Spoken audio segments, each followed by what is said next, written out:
Okay, this is my review on the 3D printed, eBay purchased, manually operated bullet feeder. Um, it has approximately 100 round capacity for 9mm. It is currently feeding 124 grain berries, hollow base flat points. They do just fine. Feed down the chute there into the clear tube. This is a homemade adapter. It does come with its own 3D printed bullet feeder die. Have not tried it. I prefer the Hornady. It's what I've been running, so it's what I stuck with.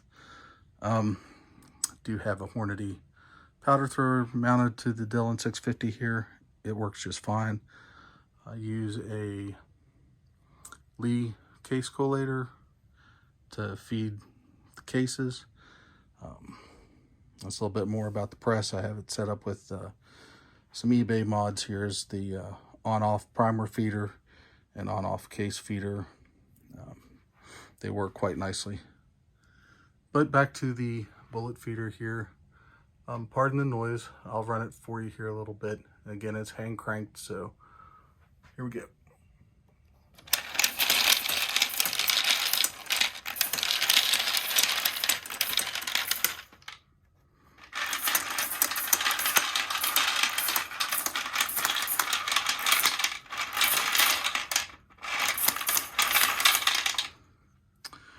All right, so there you have it. I hope this was helpful to somebody, and if it's not, it's only a couple minutes, and you guys have a good day.